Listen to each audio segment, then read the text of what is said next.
नमस्कार. आजच्या या सखोल विश्लेषणामध्ये आपण महाराष्ट्रातील एका अत्यंत महत्त्वाकांक्षी आणि नुकत्याच मंजुरी मिळालेल्या पायाभूत सुविधा प्रकल्पावर चर्चा करणार आहोत. तो म्हणजे नार पार गिरणा नदी जोड प्रकल्प. हा केवळ एक सरकारी उपक्रम नाही, तर एका मोठ्या भौगोलिक प्रदेशाचा, विशेषतः उत्तर महाराष्ट्राचा चेहरामोहरा बदलण्याची ताकद असलेली ही एक प्रचंड मोठी आणि धोरणात्मक गुंतवणूक आहे. आज आपण या प्रकल्पाचे सर्व पैलू उलगडून पाहणार आहोत. साहजिकच असा प्रश्न उपस्थित होतो की हजारो कोटी रुपयांची सार्वजनिक गुंतवणूक असलेला हा प्रकल्प या भागातील पाण्याची उपलब्धता आणि प्रादेशिक जलसुरक्षा भविष्यात नेमकी कशी बदलून टाकेल, आणि सर्वात महत्त्वाचे म्हणजे पिढ्यानपिढ्या चालत आलेला पाणी टंचाईचा प्रश्न खरोखरच सुटेल का, याच प्रश्नाचे सविस्तर उत्तर आज शोधायचे आहे. आजच्या या विश्लेषणाची रूपरेषा अगदी स्पष्ट आहे. आपण सुरुवात करूया पायाभूत सुविधांच्या आव्हानांपासून, त्यानंतर प्रकल्पाची व्याप्ती आणि गुंतवणूक, पहिल्या टप्प्यातील तत्काळ दिलासा, शेतीवरील व्यापक परिणाम आणि शेवटी दुसऱ्या टप्प्यातील भविष्यातील दृष्टिकोन समजून घेऊया. चला तर मग पहिल्या भागाकडे वळूया, जे आहे पायाभूत सुविधांचे मोठे आव्हान. अनेक प्रशासकीय टप्पे आणि दीर्घकाळ चाललेल्या तांत्रिक परीक्षणानंतर अखेर राज्य शासनाच्या उच्चस्तरीय समितीने नार पार गिरणा नदी जोड प्रकल्पाला अधिकृतपणे हिरवा कंदील दिला आहे. प्रादेशिक जलसुरक्षा आणि शाश्वत विकासाच्या दृष्टीने उचललेले हे अत्यंत मोठे आणि निर्णायक पाऊल मानले जात आहे. कारण पाणी टंचाई हा या भागातील विकासातील सर्वात मोठा अडथळा राहिला आहे आणि त्यावर कायमस्वरूपी मार्ग काढण्यासाठी असा एखादा महाकाय प्रकल्प हाच एकमेव पर्याय होता. आता आपण वळूया या प्रकल्पाच्या सर्वात महत्त्वाच्या पैलूकडे, म्हणजेच प्रकल्पाची व्याप्ती आणि त्यासाठी लागणारी आर्थिक गुंतवणूक. हा काही साधासुधा प्रकल्प नाही. या कामासाठी तब्बल 4,116.10 कोटी रुपयांची प्रचंड मोठी भांडवली गुंतवणूक केली जाणार आहे. हा आकडाच या प्रकल्पाची भव्यता आणि शासनाची या समस्येप्रती असलेली गांभीर्याची जाणीव करून देतो. पायाभूत सुविधांच्या विकासामध्ये एकाच प्रकल्पासाठी एवढा मोठा निधी उपलब्ध करून देणे ही एक अतिशय धाडसी आणि मोठी आर्थिक बांधिलकी आहे. सरकारी कामांना लागणारा वेळ पाहता या प्रकल्पातील प्रशासकीय प्रक्रियेची गती विशेष लक्षवेधी आहे. निविदा प्रक्रिया म्हणजेच टेंडरिंगचं काम आधीच पूर्ण झाले आहे. अधिकृत प्रशासकीय मान्यताही मिळालेली आहे, ज्यामुळे आता थेट वर्क ऑर्डर किंवा कार्यारंभ आदेश जारी करण्याचा मार्ग मोकळा झाला आहे.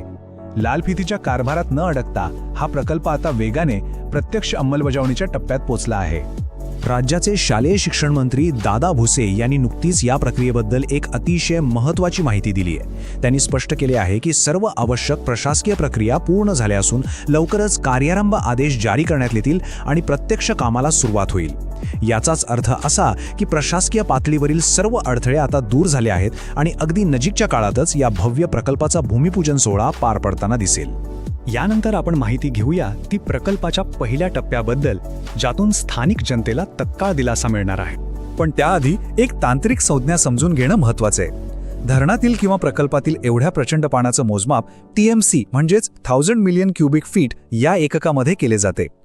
सोप्या भाषेत सांगायचे तर जलव्यवस्थापनातील हे एक अतिशय महत्त्वाचे आणि जागतिक स्तरावर वापरले जाणारे मानक आहे, जे आपल्याला पाण्याच्या प्रचंड साठ्याची स्पष्ट कल्पना देते.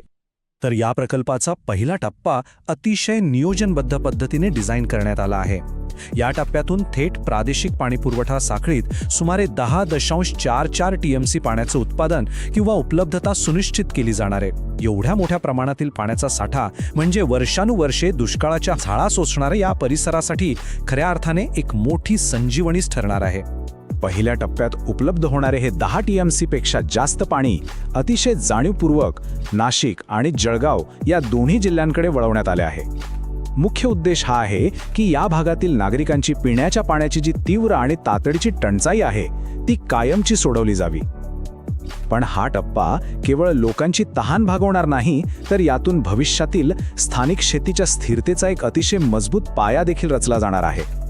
आणि म्हणूनच आता आपण बघूया या प्रकल्पाचा शेतीवरील व्यापक आणि दूरगामी परिणाम. अधिकृत आकडेवारीवर नजर टाकली तर असे स्पष्ट दिसते की या नवीन पायाभूत सुविधेमुळे नाशिक आणि जळगाव जिल्ह्यांतील तब्बल 1,23,790 एकर कोरडवाहू जमीन थेट सिंचनाखाली आणली जाईल.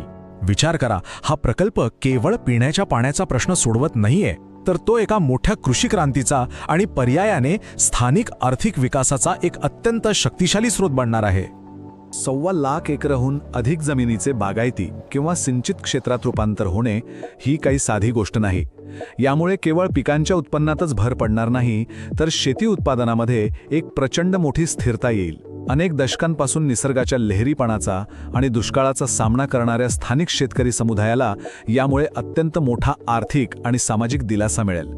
हा खऱ्या अर्थाने या संपूर्ण प्रादेशिक अर्थव्यवस्थेचा कायापालट करणारा घटक असेल. आता पुढे पाहूया भविष्यातील दृष्टिकोन, ज्यामध्ये या प्रकल्पाचा दुसरा टप्पा अत्यंत महत्त्वाची भूमिका बजावणार आहे. या प्रकल्पाचे सर्वात लक्षवेधी वैशिष्ट्य म्हणजे याचे भविष्यातील नियोजन. दुसऱ्या टप्प्यातून तब्बल 20.66 TMC पाणी उपलब्ध होण्याची अपेक्षा आहे. म्हणजेच पहिल्या टप्प्याच्या तुलनेत ही क्षमता जवळपास दुप्पट होणार आहे. पहिल्या टप्प्यातून मिळणारा दिलासा मोठा असला तरी प्रादेशिक अर्थकारणातील खरा गेम चेंजर हा दुसरा टप्पाच ठरणार आहे. साहजिकच एवढा मोठा विस्तार करण्यासाठी अत्यंत अचूक तांत्रिक नियोजनाची आणि अभ्यासाची गरज असते. म्हणूनच राज्याचा जलसंपदा विभाग सध्या या दुसऱ्या टप्प्याच्या विस्ताराची अभियांत्रिकी, भौगोलिक आणि पर्यावरणीय व्यवहार्यता तपासण्यासाठी एका अत्यंत सखोल अभ्यासात गुंतलेला आहे. कोट्यावधी रुपयांची गुंतवणूक आणि निसर्गाचा समतोल राखण्यासाठी हे तांत्रिक संशोधन भविष्यातील अचूक दिशा ठरवणार आहे. या संपूर्ण प्रकल्पाचा वेळेचा तक्ता एका अखंड विकासाचा आणि धोरणात्मक बांधिलकीचा आलेख दर्शवतो. येत्या काही आठवड्यांत होणारा भूमिपूजन सोहळा, पहिल्या टप्प्याची युद्धपातळीवर सुरू होणारी अंमलबजावणी, समांतरपणे चालणारा दुसऱ्या टप्प्याचा तांत्रिक अभ्यास आणि त्यानंतर त्याची अंतिम अंमलबजावणी, हा सर्व प्रवास एका अत्यंत सुव्यवस्थित आणि दीर्घकालीन नियोजनाचा भाग आहे. या सर्व विश्लेषणाचा सारांश सांगायचा तर ही 4,000 कोटींहून अधिक रुपयांची गुंतवणूक प्रादेशिक दुष्काळावर कायमची मात करण्यासाठी उचललेले एक अत्यंत व्यावहारिक आणि तथ्यांवर आधारित मोठं पाऊल आहे.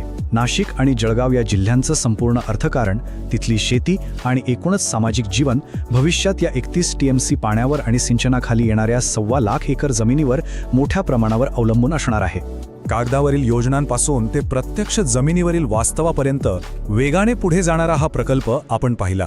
पण यातून एक अत्यंत व्यापक आणि महत्त्वाचा विचार समोर येतो. आज जलसुरक्षेचे आव्हान संपूर्ण देशासमोर उभे असताना हा नार पार गिरणा उपक्रम भविष्यातील पायाभूत सुविधा आणि नदी जोड प्रकल्पांसाठी एक आदर्श ब्लूप्रिंट किंवा निश्चित आराखडा बनू शकेल का? येणारा काळच याचे नक्की उत्तर देईल. या सखोल विश्लेषणामध्ये सहभागी झाल्याबद्दल मनपूर्वक धन्यवाद.